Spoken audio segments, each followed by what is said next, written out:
주악에 맞추어 묵도하심으로 수요 저녁 예배를 하나님께 드리겠습니다.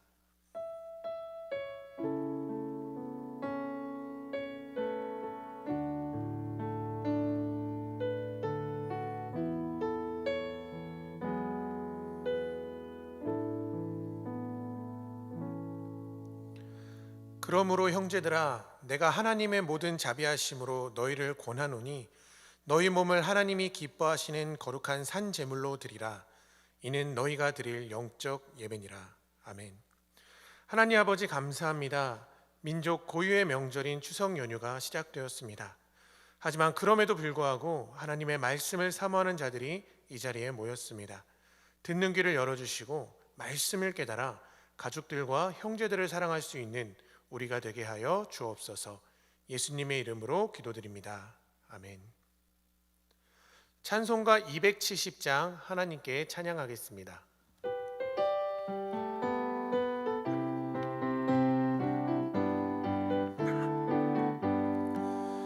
편찮는 주님의 사랑과 거룩한 보혈의 공로를 우리 다 찬양을 합시다. 주님을 만나볼 때까지 예수는 우리를 깨끗게 하시는 주시니 그의 피 우리를 눈보다 더 희게 하셨네. 우리를 깨끗게 한 피는 무궁한 생명의 물일세. 생명의 구원을 받은 자 하나님 찬양을 합시다. 예수는 우리를 깨끗게 하시는 주시니 그의 피 우리를 눈보다 더 희게 하셨네. 주님의 거룩한 보혈을 날마다 입으로 간증해 담대히 싸우며 나가세.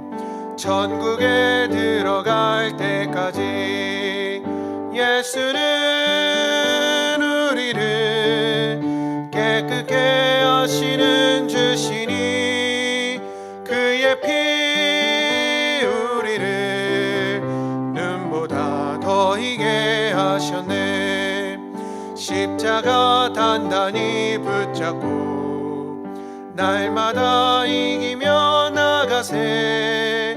머리에 면류관 쓰고서 주 앞에 찬양할 때까지 예수는 우리를 깨끗게 하시는 주시니 그의 피 우리를 눈보다 더 희게 하셨네. 오늘 우리에게 주신 말씀은 예레미야 7장 16절에서 20절까지 말씀입니다. 예레미야 7장 16절에서 20절 말씀, 구약성경 1062페이지입니다. 다 같이 교독하시겠습니다. 그런즉 너는 이 백성을 위하여 기도하지 말라. 그들을 위하여 부르짖어 구하지 말라. 내게 간구하지 말라. 내가 내게서 듣지 아니하리라. 너는 그들이 유다 성읍들과 예루살렘 거리에서 행하는 일을 보지 못하느냐? 자식들은 나무를 줍고 아버지들은 불을 피우며 부녀들은 가루를 반죽하여 하늘의 여왕을 위하여 과자를 만들며 그들이 또 다른 신들에게 전제를 부음으로 나의 노를 일으키느니라. 여호와의 말씀이니라. 그들이 나를 경노하게 함이냐? 자기 얼굴에 부끄러움을 자취함이 아니냐? 그러므로 주 여호와께서 이와 같이 말씀하시니라. 보라, 나의 진노와 분노를 이곳과 사람과 짐승과 들나무와 땅의 소산에 부으리니 불같이 살라지고 꺼지지 아니하리라 하시니라. 아멘. 교회 소식을 전해드립니다. 9월은 선교의 달입니다. 양문교회는 정부의 사회적 거리두기 강화 조치를 따라 추가 공지가 있을 때까지 모든 정규 예배를 비대면 예배로 드립니다. 성도님들의 적극적인 협력 부탁드립니다. 실시간 온라인 예배 안내입니다. 주일 오전 예배 오전 11시, 주일 오후 예배 오후 2시, 학생 청년 중심입니다. 주일 어린이 예배 오후 2시, 수요 저녁 예배 오후 7시 30분, 금요 기도회 오후 7시 30분, 새벽 예배 오전 5시에 있습니다. 10월 4일 주일부터 저녁 예배를 7시 30분에 드립니다. 전교인 전화신방을 진행하고 있습니다. 담당 교육자에게 기도 제목을 알려주시면 함께 기도하겠습니다. 추석 가정예배 순서지를 홈페이지에 게시하였습니다. 필요한 가정은 참고하셔서 가정예배에 성공하시기 바랍니다. 지금은 나라와 민족을 위해 기도할 때입니다. 코로나19 확산 방지를 위해 힘쓰는 의료진들과 봉사자들, 환우들과 그 가족들을 위해 기도해 주시고 포괄적 차별금지법이 제정되지 않도록 기도해 주시기 바랍니다. 담임 목사님께서 하나님의 목소리에 순종하라 라는 제목으로 하나님 말씀 선포하실 때 큰 은혜가 있기를 소망합니다.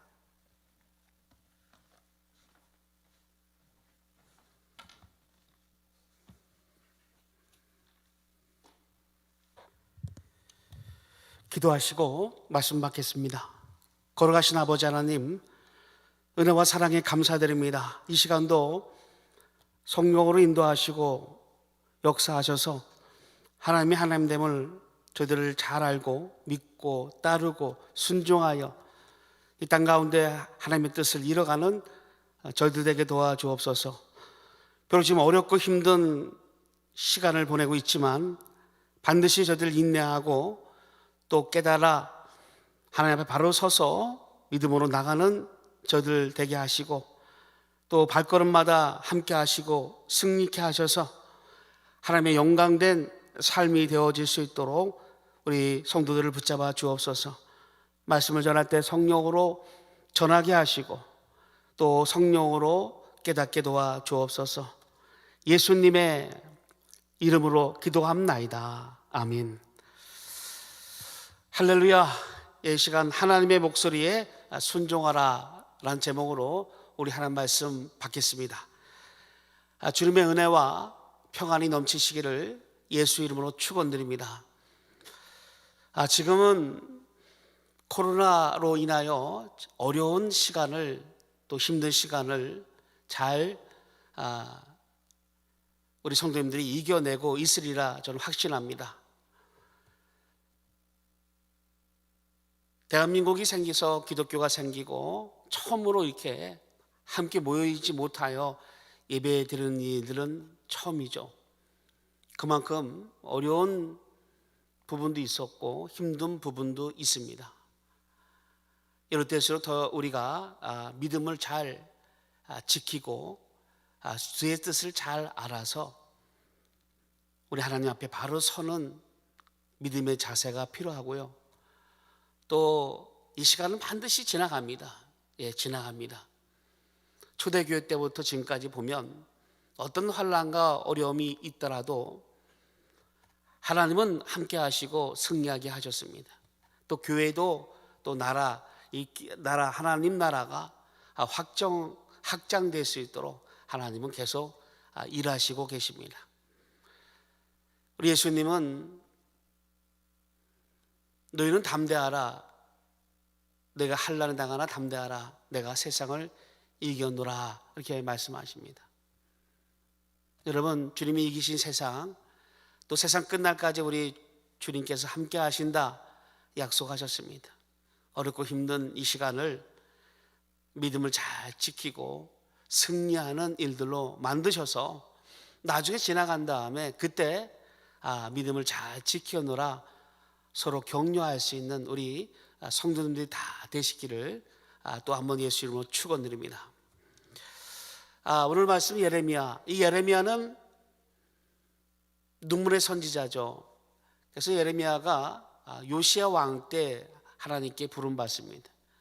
요시야 왕 때 부름받고 여호아하스, 여호와 김, 또 여호야 긴 시드기야에서 5 왕을 섬기게 됩니다. 그래서 예레미야는 한 50년 정도 하나님의 말씀을 선포하고 예언했던 선지자입니다. 이 다섯 왕을 섬기면서 처음에 요시야 왕 같은 경우는 신앙 개혁이 있었죠. 그래서 요시야 왕은 남유다 가운데 여호사밧, 히스기야, 또 요시야, 그래서 선왕에 속합니다. 8살 때 등이 돼서 31년, 그러니까 39살까지 왕이 있었는데, 이 요시야 왕은 신앙 개혁을 했죠. 그러니까 왕이 된 지 18년쯤 됐대, 26살 때죠. 그때 성전에서 성전 청소를 하다가 율법책을 발견하게 되고, 그 말씀에 따라 신앙 개혁을 하게 됩니다. 근데 신앙 개혁을 했지만 성공하지 못했습니다. 이 요시야 왕도 애굽 왕 무깃도에서 싸움하다가 결국 죽게 됩니다.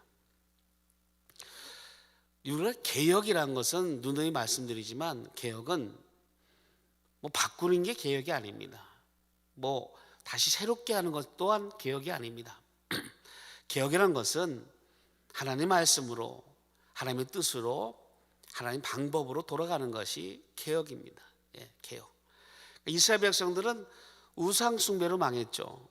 그러니까 우상 숭배 그 자리에서 돌아서서 하나님 말씀으로, 하나님의 뜻으로, 하나님 방법으로 돌아가라. 이것이 개혁입니다. 이것이 개혁입니다. 하나님 방법, 하나님 뜻으로 돌아가는 것이 개혁이죠.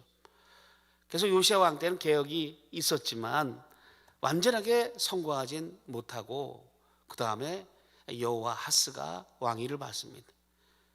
여호아하스 왕도 악한 왕이었고, 또 여호야김, 또 여호와긴, 또 시드기야도 악한 왕입니다. 요시야 왕의 아버지가 아몬이죠. 아몬의 아버지가 므낫세 아버지가 히스기야. 그러니까 다 악한 왕들의 요시야 왕이 껴있고, 그러니까 모두가 다 악한 왕들 가운데 있었습니다. 그 가운데 이스라엘 백성은 우상 숭배에 빠지고, 또 하나님의 뜻 가운데 걸어가지 못한 그들에게 하나님은 이제 예레미야를 통해서 경고하시고 계십니다. 그 말씀이 계속 또 오늘 말씀에도 이어지는 것이죠. 그러니까 이스라엘은 우상 숭배, 그러니까 우상 숭배는 여러분 하나님이 가장 기뻐하지 않는 겁니다. 십계명 2계명이 뭐죠?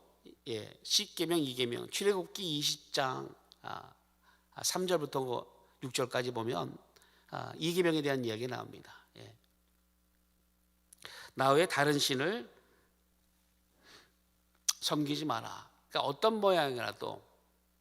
모양이라도 만들지 말고, 절하지 말고, 섬기지 말라. 이것이 2계명입니다. 그러니까 우상 숭배를 하나님께서는 너무나 기뻐하시고, 그 출애굽기 20장에 보면 나는 질투하는 하나님이라. 그러니까 우리가 다른 것, 하나님을 사랑해야 되는데 다른 존재를 사랑하고 마음이 가고, 그리고 그것에 절하게 되면 하나님은 질투하십니다. 질투가 뭡니까? 너무나 사랑하는데 그 사람이 다른 것을 사랑하는 거죠. 질투의 하나님. 그만큼 우리를 사랑하는 하나님이시죠. 우상 숭배는 너무나 하나님 기뻐하지 않는데, 내일이 추석입니다. 추석인데 참 우리나라는 유교, 조상에게 절하는, 또 차례 지내고 또 제사하는 것이 덕이라 생각하는 민족입니다. 요즘은 또 많이 바뀐 것 같더라고요. 많이 바뀌었지만 또 코로나로 인해서 모이는 것을 또 자제하는 그런 분위기도 있습니다. 하지만 이 우상에게 절하는, 제사를 지내는 이 모든 모습은 하나님께서 가장 악하게 보십니다. 그래서 우리 크리스천들은 절대로 절하면 안 됩니다. 절하면 안 됩니다. 절한다는 것은 뭐냐면 창조주 하나님, 나의 하나님, 창조주 하나님에 대한 그 인정을 안 하는 것과 같습니다. 우리 하나님은 창조의 하나님, 또 유일하신 하나님, 모든 만물의 주인이신 그분이 우리 하나님이시고 우리 아버지십니다. 그런데 그 하나님을 배신하는 것, 그것이 행위가 바로 절하는 겁니다.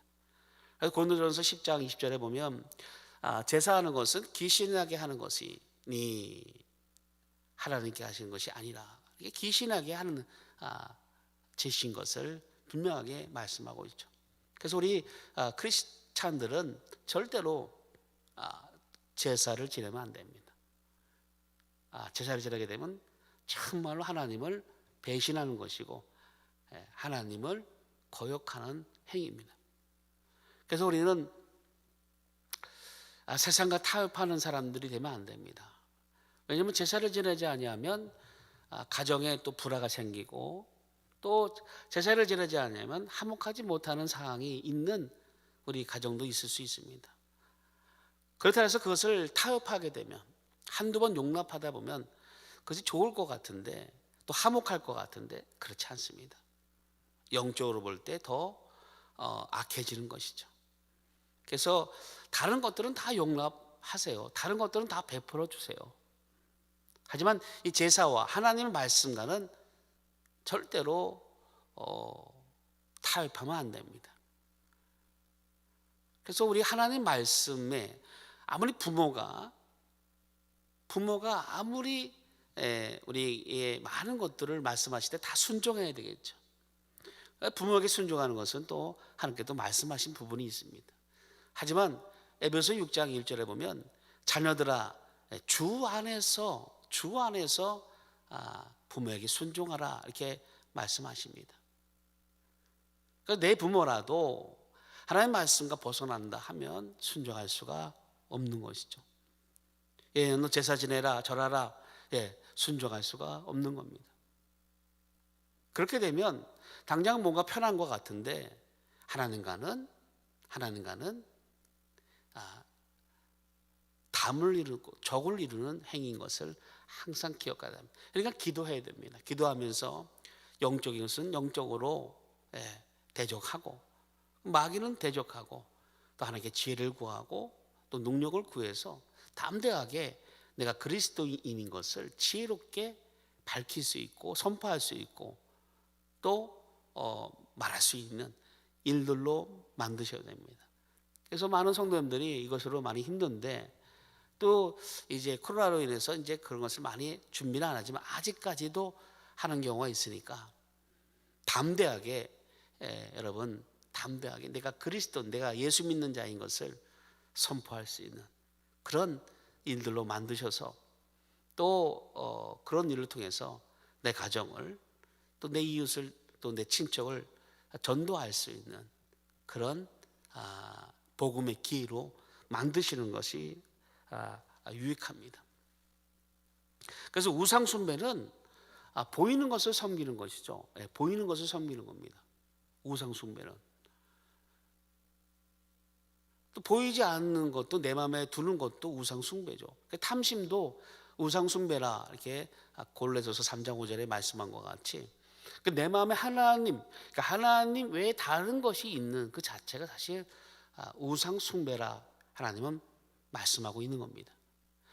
눈에 보이는 해와 달과 또 어떤 조각을 만들어 놓고 돌을 만들어 놓고 절하는 거 다 우상 숭배인과 함께 또 내 마음에 다른 것, 탐심, 욕심이죠. 내 마음에 하나님보다 더 사모하는 것, 이것이 있는 그 상태가 다 우상 숭배라 이렇게 하나님은 말씀하고 있는 겁니다. 우상 숭배는 사실 부도덕합니다. 우상 숭배는 부도덕하고, 또한 사실 따지고 보면 우상 숭배란 것은 자기 자신을 위한 겁니다. 거기가 우상 숭배는 자기 자신을 위하는 겁니다. 여러분 옛날에 우리 성황당 같은 것이 있죠. 또 어머님들 또 달을 보면서 또 정화수 이렇게 떠놓고 막 비나이다 이런 것들 많이 또 우리가 어렸을 때 이웃을 통해서 아니면 또 영상을 통해서 보기도 합니다. 뭡니까? 비는 거죠. 내 자식 잘 되게 해달라고 또 내 가정이 목을 잘 되게 해달라 비는 겁니다. 성황당에서 이제 비는 거죠. 도둑놈은 뭘 비겠습니까? 오늘 한탕 하는데 잡히지 않고 잘 벌 수 있도록 좀 도와주세요. 이렇게 비는 거죠. 사기꾼들은 뭡니까? 사기 잘 칠 수 있도록 경찰한테 잡히지 않도록 도와달라. 그렇게 비는 것이죠. 다 뭡니까? 목적이 자기 자신입니다. 우상 숭배는 다 자기 자신입니다. 바알에게 애써 사랑에 절하는 거 다 농사 잘 짓게 해주세요. 농사 잘 짓게 해주세요. 농사 잘 짓게 해주세요. 자식을 좀 주세요. 자식을 좀 주세요. 돈 잘 벌게 해주세요. 사업 잘 되게 해주세요. 뭐 이런 거 다 하나님이 없는 가운데는 다 우상 숭배가 되겠죠. 물론 우리 믿는 사람들은 그렇게 기도합니다. 믿는 사람도 그렇게 기도합니다. 하지만 우리는 하나님께서 그것을 주실 거에 대한 약속을 가지고 기도하는 것이죠. 나 자신이 아니라 하나님께서 하나님 뜻대로 내가 원하는 게 있지만 그것이 하나님의 뜻이 아니라면 언제든지 그것은 하나님 뜻대로 되기를 원하는 부분이 되는 거죠. 예수님이 기도가 그렇지 않습니까? 예수님은 나의 원대로 마옵시고 아버지 원대로 되기를 원하나이다. 그러니까 우리가 하나님께 기도하지만 먼저 하나님 나라와 그 의를 구하라. 그러니까 하나님은 나를 책임지는 분. 그래서 내가 먹을 것, 입을 것, 마실 것 다 아신다 말씀하시죠. 그것을 다 더하게 하신다. 그러니까 하나님은 나를 책임져 주시는 분, 나를 아시고 내 먹을 거, 입을 거, 마실 것까지도 책임져 주시는 분이 바로 우리 하나님이라. 그래서 그 하나님만 의지하고 바라보고 사랑하는 것, 이것을 하나님은 우리에게 요구하시고 또 그렇게 하라고 말씀하시는 겁니다. 그런데 이것을 자꾸 세상에서 구하고 이것을 다른 방법으로 찾고 하면 그것 또한 다 우상 숭배에 대한 그런 모습으로 바뀌어져 가는 겁니다. 그래서 이스라엘 백성들이 사실 이 당시에 제사를 지내지 않은 게 아닙니다.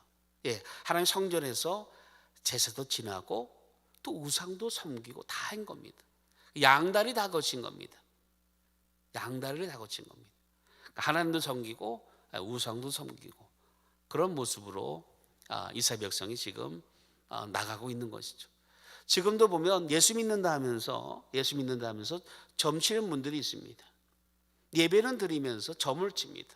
예배는 드리면서 내 사주를, 내 미래를 점쟁이들에게 묻는, 또 그들을 따라가는 그런 일들이 있죠. 그 모습이 그대로 이 시대 남유다 때의 모습과 같죠. 성전에서 제사를 드리면서 우상을 섬기는 거죠. 그것은 하나님은 원하지 않는 겁니다. 하나님은 그것을 기뻐하지 아니하시죠. 정말 기뻐하지 않습니다. 그래서 우리 명절을 맞아서 우리가 또 예배를 드립니다. 추도 예배. 사실 추도 예배는 의미가 없습니다. 무엇을 추도하는 겁니까? 감사 예배, 무슨 개업 감사 예배, 또 장례 이런 모든 부분에 대해서 우리가 좀 잘 확실히 좀 이해 좀 하고 우리가 예배 드릴 수 있어야 됩니다. 사실 우리가 개업을 하게 되면 세상 사람들은 돼지 머리 하나 갖다 놓고 제사를 드립니다. 돼지 머리 하나에다 뭐 10,000원짜리, 뭐 50,000원짜리 꽂아놓고 막 절하면서 이 사업이 잘 되길 바라는 그런 마음으로 이제 제사를 드리죠. 그런 느낌으로 우리가 개업 예배를 드리면 안 됩니다. 모든 예배는 다 하나님께 드리는 겁니다. 추도 예배도 마찬가지죠. 누구를 추도한다?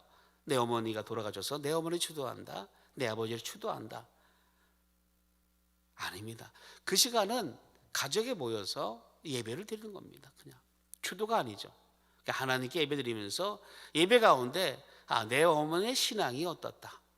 또 우리에게 어떤 기도를 해줬는데 참 그것이 우리에게 응답이 되어졌다. 그래서 그런 간증은 할 수가 있겠지만 장례 예배도 마찬가지죠. 여러분 장례식에 보면 세상 사람들은 뭐 제사를 많이 지내지 않습니까?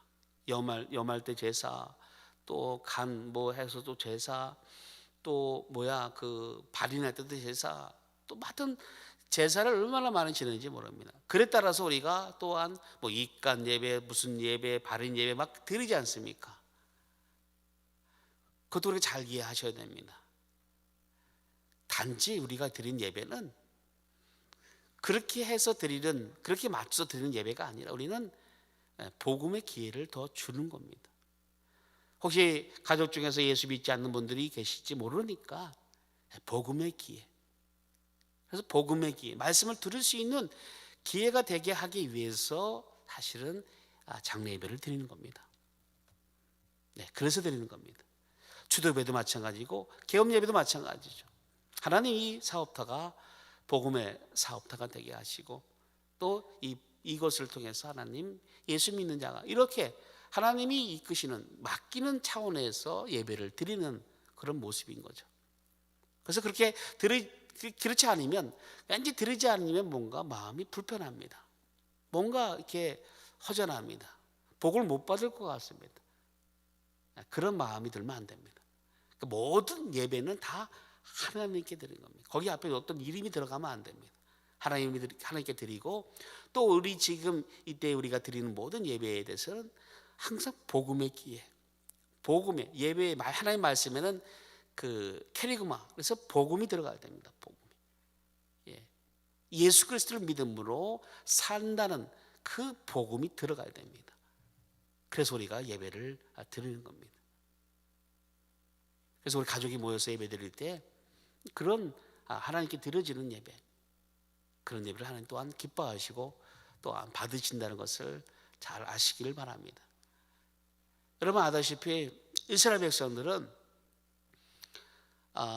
우리 7장 1절에서 15절까지 쭉 그렇게 보게 되면 거기 보면 실로라는 것이 나오고 법궤가 막 나옵니다. 또 하나님의 영광, 하나님의 성전들이 얘기가 많이 나오죠. 지난주에도 말씀드렸지만 우리가 하나님의 성전, 그러니까 하나님의 성전이 예루살렘에 있으니까 어느 누구도 우리를 침범할 수 없고 우리를 공격할 수 없다 이렇게 말합니다.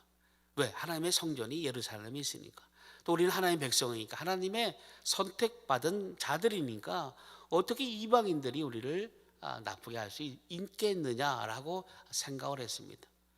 그래서 사무엘상 3장에 보면 그 블레셋과의 전쟁에서 4,000명이 죽지 않습니까? 그런 가운데 이거 우리가 법궤가 없어서 죽었구나. 이 하나님의 법궤가 없어서 우리가 죽었다, 졌다라고 생각해서 그들이 이제 실로에 있는 법궤를 가져옵니다. 홈리 비니아스가 엘리상의 아들이죠. 그들이 그 전쟁에 참여했다가 그들은 죽고 법궤는 블레셋에게 빼앗겨 버립니다. 블레셋 7개월 동안 있다가 기란요람에서 베세메스로 해서 아미나답을 통해서 그렇게 법궤가 옮겨지면서 이제 그 다윗성까지 옮겨져 가는 일들을 우리가 보시면 사무엘상 보시면 나오는데 아무튼 이스라엘 백성들은 이 법궤에 대해서 상징적으로 하나님이 함께 하신다 생각했습니다. 그러니까 예배를 드리면 예배를 드리니까 괜찮다. 예배를 드리니까 하나님 자녀니까 괜찮다. 이렇게만 생각했습니다. 자기들은 어떤 실상을 들여다보면 그렇습니까? 그렇지 않죠. 실상을 들여다보면 우상을 섬기고 있었습니다. 바알상과 아세상과 함께 겸하여 섬기면서 같이 하나님도 섬긴 겁니다. 그러니까 하나님은 이것을 우상 숭배라 말씀하고 있는 거죠. 그러니까 우리가 교회를 다니면서도 우상을 섬길 수가 있는 겁니다.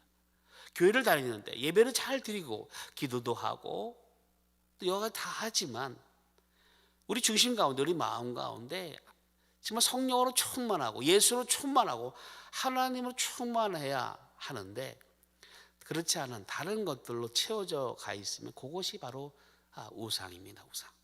그래서 그것을 하나님은 찍어버리라 이렇게 우리에게 말씀하고 있죠. 우상 숭배를 하게 되면 하나님과 교제할 수가 없습니다. 우상 숭배하게 되면 하나님과 계속 영적인 일들로 성공할 수가 없습니다. 그래서 우리는 빨리 우상에 대한 부분들을 철저하게 배격하고 부숴버려야 됩니다. 우리 양목교회 성도님들은 우리 마음에 정말 그리스도의 영 성령에 와 계시고 또 성령으로 충만함을 입어서 오직 예수님만 사모하시고 예수를 위해서 예수를 위해 죽고 예수에 살고 또 예수를 위하여 나가시는 우리 성도님 다 되시기를 예수 이름으로 축원드립니다. 자, 우리 16절입니다. 제가 읽습니다. 그런즉 너는 이 백성을 위하여 기도하지 말라. 그들을 위하여 부르짖어 구하지 말라. 내게 간구하지 말라. 내가 네게서 듣지 아니하리라. 거듭된 경고와 거듭된 하나님의 선포를 이렇게 말씀을 하는데도 그들은 경청하지 않습니다. 듣지 않습니다. 우상에서 돌아서라. 하나님을 온전히 섬기라 라고 말하고 이렇게 있는데도 그들은 끝까지 하나님의 말씀을 듣지 않고 하나님의 그 말에 어디 하나님을 더 욕하는 자들, 또 하나님의 말씀을 즐겨워하지 않는 그런 모습으로 나가고 있어서 하나님은 이제 기도하지 말라 이렇게 말씀하고 있는 것입니다. 그러니까 그들이 하나님의 대하에 죄에 대해서 확실히 청산하지 않는 가운데 내가 너희들 듣지 않고 만나고 싶지도 않다 그런 말씀을 하고 있는 것이죠. 여러분 시편 66편 18절에 보니까 내가 나의 마음에 재앙을 품었더라면 주께서 듣지 아니하시리라 이렇게 말씀합니다. 이사야 59장 1, 2절에도 여호와의 손이 짧아 구원하지 못하심이 아니요 귀가 둔하여 듣지 못하심도 아니라 오직 너희 죄악이 너희와 너희 하나님 사이를 갈라 놓았고 너희 죄가 그의 얼굴을 가리워서 너희에게서 듣지 않으시리라 함이니라 이렇게 말합니다. 그러니까 죄 때문에 하나님은 손이 능력이 없어서 너희를 구원하는 것도 아니고 귀가 둔하여 듣지 못하는 것도 아니다. 죄가 인하여 듣지 아니하신다 이렇게 말씀하고 있습니다. 여러분 시편 51편에 보면 다윗이 통곡하며 하나님께 회개하는 그런 장이죠. 51장에 보면 그는 너무나 잘합니다. 그래서 시편 51편에 보면 주께서 제사를 기뻐하지 아니하시나니 번제를 기뻐하지 아니하시나니 왜? 그것을 기뻐했으면 드렸을 텐데 그것을 하나님 기뻐하지 않는다. 그래서 제사와 번제를 기뻐하지 않는다 그런 얘기하는 게 아닙니다. 하나님의 그 기뻐하는 제사는 상한 심령이라 통회하는 심령. 그래서 하나님은 온전한 그 번제, 온전한 그런 제사를 기뻐하신다 이렇게 말씀하고 있죠. 그러니까 이런 의식이나 그 형태가 하나님은 기뻐하는 게 아닙니다.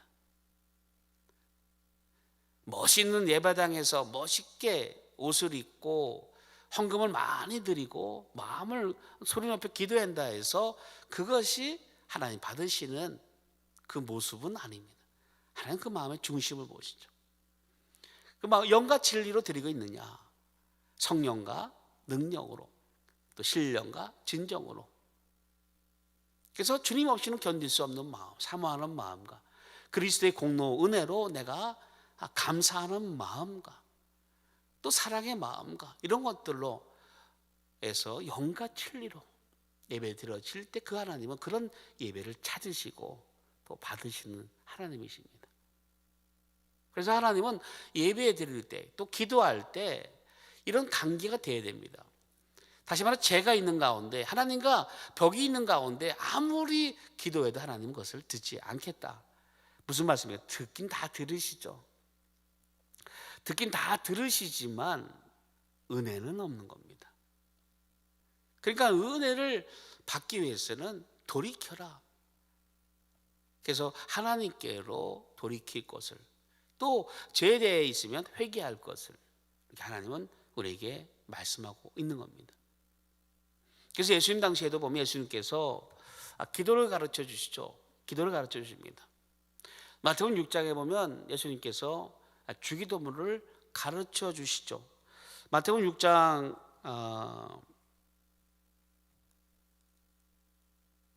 9절에서 13절까지가 이제 주기도문입니다. 그러므로 너희는 이렇게 기도하라 하면서 이제 제자들에게 기도를 가르쳐 주시는 이야기입니다. 근데 다 기도를 가르쳐 준 다음에 마태복음 6장 14절 15절에 보면 덧붙여 이 말씀을 하십니다. 14절 15절입니다. 너희가 사람의 잘못을 용서하면 너희 하늘 아버지께서도 너희 잘못을 용서하려니와 너희가 사람의 잘못을 용서하지 아니하면 너희 아버지께서도 너희 잘못을 용서하지 아니하시리라, 이렇게 말씀합니다. 그러니까 우리가 기도를 하고 난 다음에 주님이 기도를 가르쳐 주신 다음에 항상 이렇게 용서에 대한, 다시 말해서 하나님께 온전히 서 있음에 대해서 말씀하고 있습니다. 그래서 우리가 마가복음 11장에도 마찬가지죠. 같은 내용입니다. 그래서 겨자씨방나 믿을만 있어도 이 산들로 저 산으로 바다로 옮기리라 라고 말하면서 기도한 것은 받은 줄 알라, 그럼 그대로 되리라, 이렇게 말씀하신 다음에 어떤 혐의가 있거든 서로 용서하라, 이게 말씀하고 계십니다. 내 기도가 응답되어지기 위해서, 내가 하나님께 원하는 것들이, 구하는 것들이 응답되어지기 위해서는 하나님 관계, 우리 관계가 깨끗해야 됩니다. 다시 말해서 하나님과의 관계, 내가 어떤 우상을 섬기고 있거나 또 죄가 있거나 이러면 하나님이 받지 못하시는 겁니다. 왜?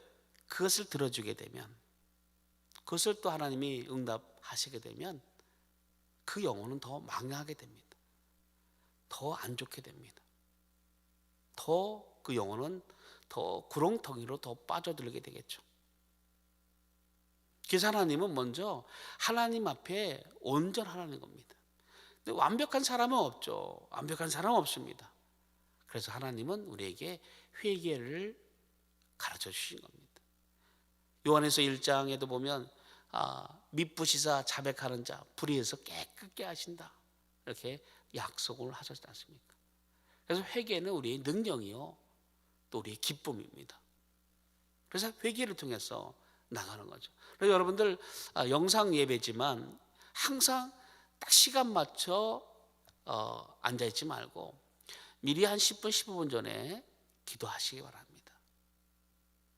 그래서 나를 돌아보고 기도하면서 하나님 앞에 바로 설 때, 이런 마음의 자세를 가지고 나갈 때 그 말씀이 생명이 되고, 그 말씀이 또 은혜가 되고, 그 말씀이 나를 내 마음에 찌르는 비수가 되고, 또 성령께서 감동하시는 일들로 역사하게 되어지는 겁니다.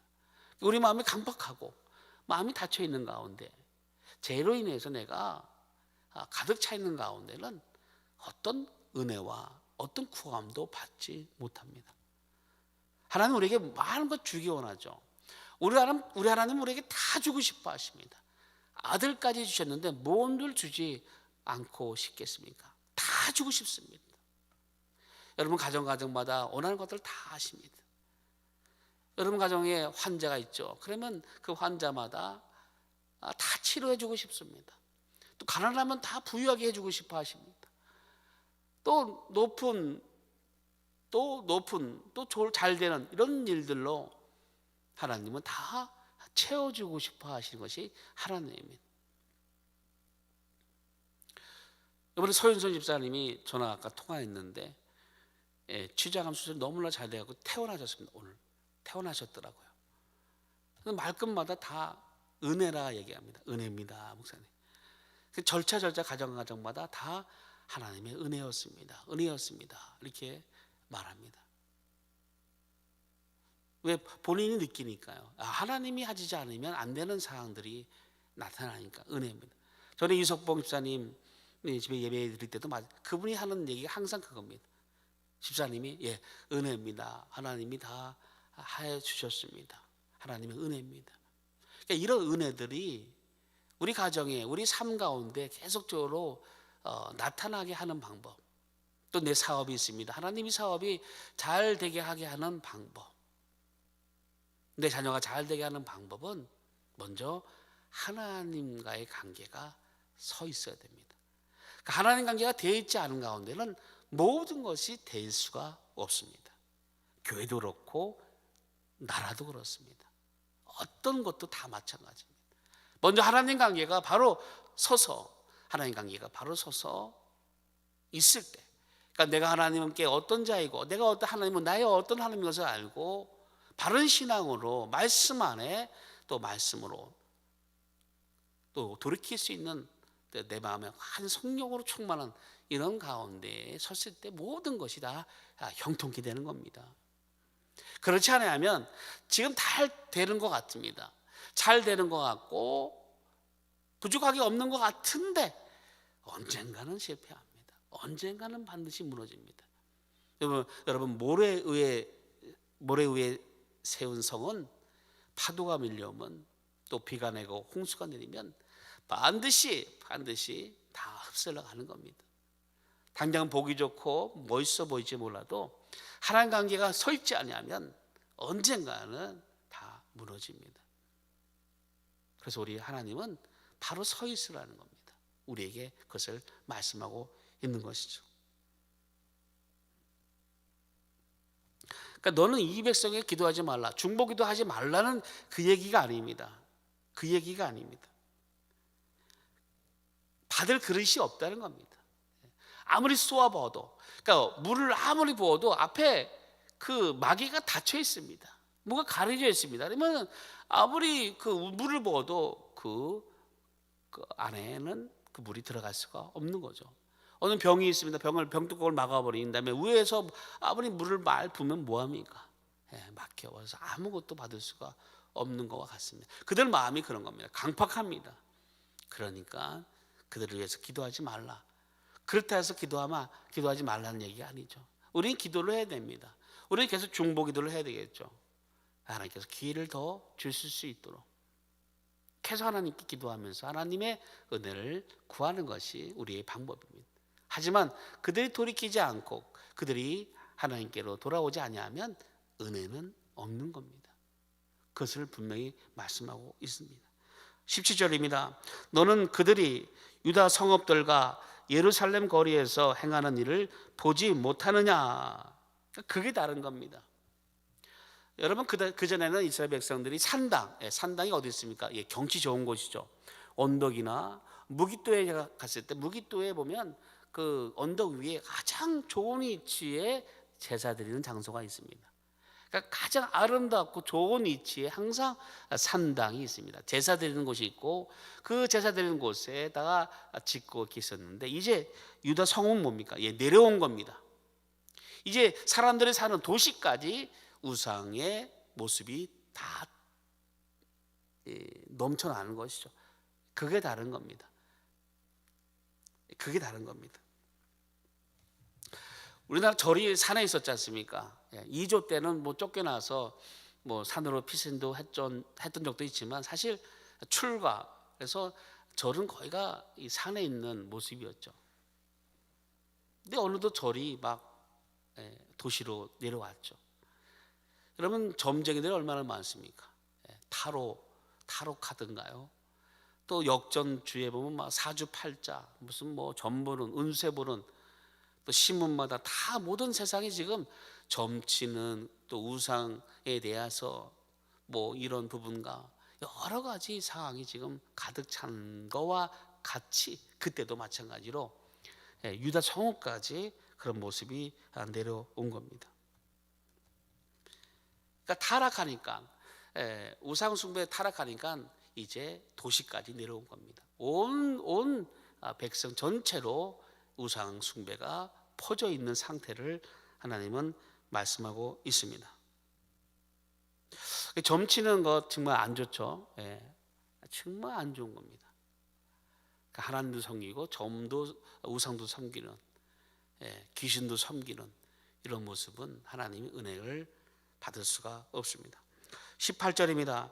자식들은 나무를 줍고 아버지들은 불을 피우며 부녀들은 가루를 반죽하여 하늘의 여왕을 위하여 가자를 만들며 그들이 또 다른 신들에게 전제를 부음으로 나의 노를 일으켜 키우니라. 그러니까 자식들은 나무를 해옵니다. 자식들은 나무를 해오고 아비는 그 나무 해온 거 가지고 불을 피우고, 부인은 뭐 합니까? 가자를 만듭니다. 그러니까 하늘의 여왕이 뭡니까? 그의 실에만, 그 당시 해와 달을 숭배했지 않습니까? 떡을 만들어도, 가자를 만들어도 달의 모양으로, 또 해의 모양으로 만들어서, 이렇게 쉽게 얘기해서 온 식구가 다 우상에게 절하는, 우상 음식을 만드는, 우상을 향하여 가는 그런 모습을 그대로 보여주고 있습니다. 그러니까 자녀들이 어릴 때부터 나무를 자기가 해온 것이 다 우상을 섬기기 위한 하나의 부분으로, 또 우상을 섬기는 모습을 보므로 그 아이는 계속 자라면서 우상에 대해서 섬기는 자로, 하나님을 더 멀리하는 자가 되어지는 것이죠. 그래서 우리는 이 교육이 상당히 중요합니다. 아까 요시야 왕에 대한 이야기를 했죠. 열왕기하 22장 1절에 보면 요시야가 8세 때 왕이 되는데 그 어머니가 여디다요인가? 여디다요. 열왕기하 22장 1절에 보면 요시야가 왕위에 오를 때 나이 8세라 예루살렘에서 31년간 다스리니라. 그의 어머니의 이름은 여디다요 보스갓 아다야의 딸이더라. 이 보스갓이 유다 성읍에 있습니다. 다시 말해서 그 어머니가 아다다의 딸인데, 이 요시야는 이 8세까지 궁중 교육을 받는데 아마 이 하나님에 대한 교육을 좀 받았지 않았나 하는 생각합니다. 그래서 그가 이제 하나님께 대한 열심을 낼 수가 있는 계기가 되는 거죠. 무슨 말씀이냐면, 우리 자녀들을 잘 성경적으로 신본주의로 가르칠 수 있어야 됩니다. 우리 또 주일학교도 마찬가지죠. 우리 주일학교가 정말로 중요합니다. 우리 미래가 됩니다. 이 주일학교는 철저하게 우리가 주일학교를 잘 정확하게 잘 가르칠 수 있어야 됩니다. 또한 주일학교에서 가르치는 것으로 끝나면 안 되겠죠. 주일학교 교사와 또 선생님과 담당 교육자가 열심을 내서 아이를 가르치지만 집에서 부모가 이 자녀에 대해서도 잘 성경을 가르칠 수 있어야 됩니다. 그러니까 어릴 때부터 배운 그 지혜와 하나님에 대한 모든 것들이 나중 성장하게 되면 큰 믿음의 도약이 발판이 됩니다.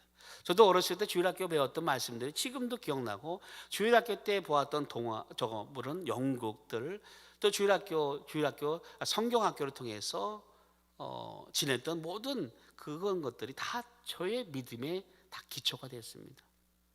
흔들리지 않는, 우리 아이들이 이제 중학교, 고등학교, 대학교, 세상으로 나가게 되면, 그 기초가 없게 되면, 어릴 때부터 이런 기초가 없게 되면 우리 미래가 사실은 좀 불투명합니다. 우리 양목교의 미래도 주일학교입니다. 주일학교를 잘 튼튼히 가르칠 수 있어야 되고, 또 투자보다도 그러니까 많이 힘을 쏟고 같이 기도하고 협력할 수 있는, 그래서 주일학교가 하나님 말씀으로 바로 설 수 있는 그런 일들을 계속 만들어 가야 되겠죠. 그 아이들이 크면서 이제 중고등부, 또 청년, 그래서 더 나가서 이제 선교사, 목회 지도자로 계속 성장해 나갈 수 있는 그 기초는 다 그렇게 시작되어지는 겁니다. 요시야 왕도 그랬고 다 그런 것이죠. 그래서 우리는 이 어릴 때부터 나무를 길러오고, 그러니까 우상을 섬기는데 나무를 길러오고, 아버지는 불을 피워서 어머니는 가지를 만들어서 우상을 섬기는 모습을 자녀들이 어릴 때서 보게 되면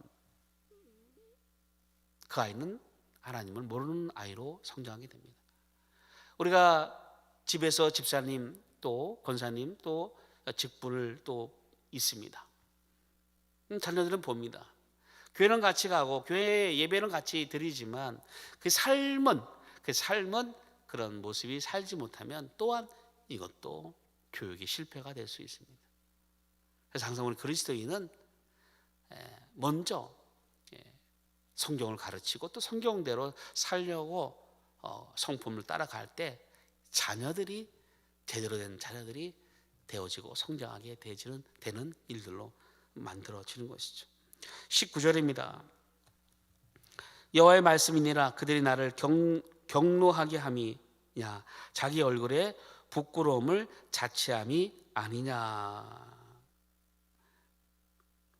그렇게 제사 드리고 그렇게 우상을 섬기는 것은 그것으로 인해서 자기를 구원할 수 없다는 것을 말씀하고 있고, 그것은 자기 자신을 자해하는 결과를 낳을 것이다. 실패하는 결과를 낳을 것이다.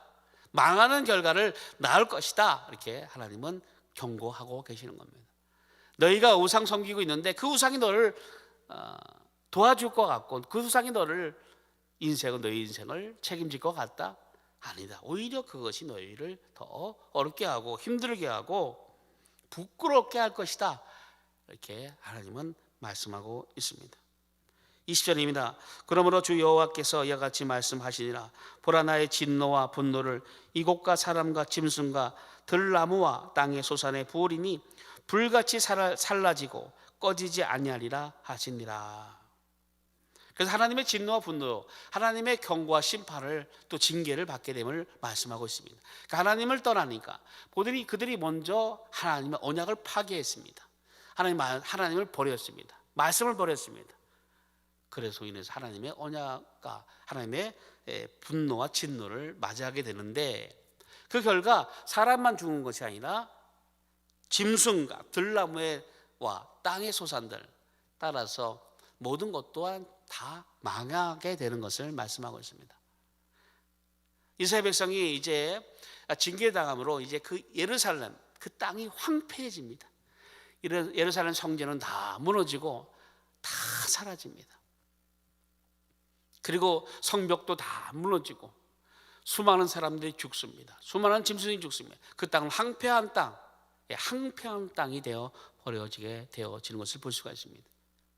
그러니까 다시 말해 하나님의 은혜가 없다는 겁니다. 진노와 분노와 함께는 하나님의 은혜가 없어짐을 말씀하고 있습니다.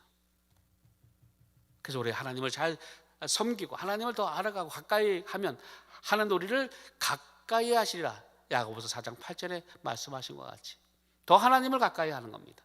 더 하나님 말씀으로 진리로 가까이 가게 되면 하나님이 우리를 더 가까이 하시고 더 이끌어 주시지만, 우리가 하나님을 멀리하고 하나님을 피하고 또 하나님의 기뻐하지 않는 것을 감당할 때는 계속 진노와 분노로 하나님의 어려움을 겪을 수가 있는 것입니다. 이때뿐인가요? 지금도 마찬가지입니다. 지금도 우리가 가장 큰 어려움이 뭡니까? 가장 큰 두려움이 뭡니까?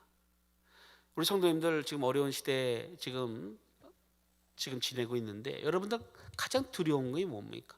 가장 어려움이 뭡니까? 질병입니까? 코로나 감염입니까? 예배입니까? 예배입니까? 뭡니까? 우리 가장 사실 두려움은, 가장 염려는 하나님이 나와 함께하지 않는 겁니다. 예배를 드려도 기도를 해도 어디 곳에 가도 하나님 나와 함께 하시는 것을 경험했는데 그 하나님 나와 함께 하지 않는 것을 경험하지 않은 그때가 가장 두려운 겁니다. 하나님의 은혜가 없는, 하나님 나와 함께 하심을 경험하지 못하는 그 자체가 가장 두려운 겁니다. 우리 하나님 우리와 함께 하시고자 말씀하시고 우리를 계속적으로 축복하시고 우리를 진리로 이끌어 주시는데 우리 스스로가 하나님을 대적하고 하나님을 멀리하면 안 되겠죠. 사랑하는 성도 여러분, 비록 어렵고 힘든 이때지만 하나님 기뻐하지 않는 것은 가감하게 부숴버리세요. 내가 우상에게 절했다면 그 우상을 부숴버려야 돼요. 혹여나 내가 제사 지낼 때 제사에 절을 했다면 내일 주석날 절대 가감하게 선포하셔야 됩니다. 그리고 하나님 말씀에 내가 어기고 하나님 뜻대로 가지 않는 그런 모습이, 그런 행위가 있다면 철저하게 그것도 부숴버려야 됩니다. 또한 마지막으로 우리 자녀들, 에게 좋은 교육을 줄 수 있는 일들로 만들어가게 하시기를 예수님으로 축원드립니다. 기도하겠습니다. 걸어가신 아버지 하나님, 은혜와 사랑에 감사드립니다. 아버지, 어렵고 힘든 이때지만 우리가 하나님이 우리와 함께 하지 않음에 대해 두려워하게 도와주옵시고, 하나님이 우리를 이끄셔 주심에 대해서 감사할 수 있도록 역사해 주옵소서. 예수님의 이름으로 기도합나이다.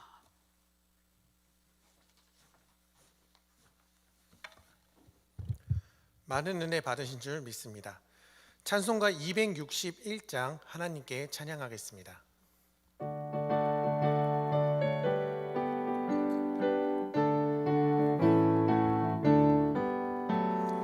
이 세상의 모든 죄를 맑히시는 주의 보혈, 성자 예수 그 귀한 피 찬송하고 찬송하세.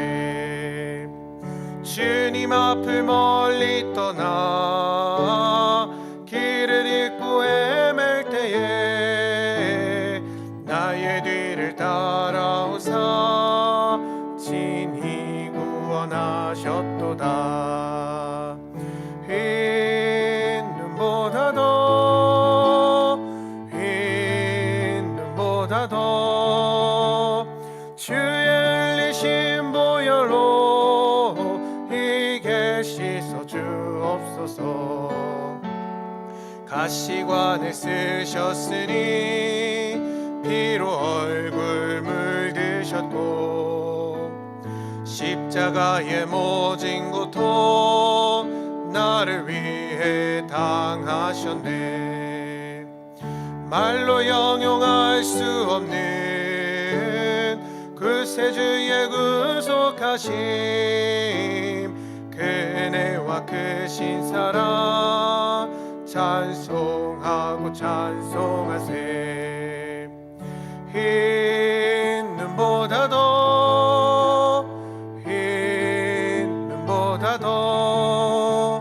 주의 흘리신 보혈로 이게 씻어 주옵소서.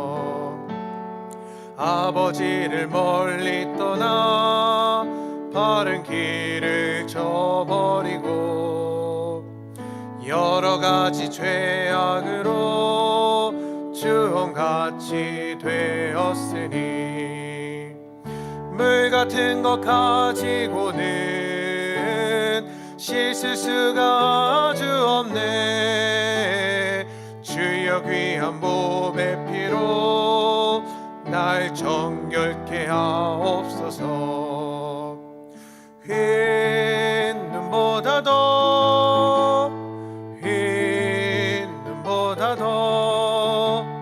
주의 흘리신 보혈로 이게 씻어 주옵소서. 아멘. 주기도문 하심으로 수요 저녁 예배를 마치겠습니다. 하늘에 계신 우리 아버지여, 이름이 거룩히 여김을 받으시오며 나라의 임하오시며 뜻이 하늘에서 이룬 것 같이 땅에서도 이루어지이다. 오늘날 우리에게 일용할 양식을 주옵시고, 우리가 우리에게 죄 지은 자를 사하여 준 것 같이 우리 죄를 사하여 주옵시고, 우리를 시험에 들게 하지 마옵시고 다만 악에서 구하옵소서. 대개 나라와 권세와 영광이 아버지께 영원히 있사옵나이다. 아멘.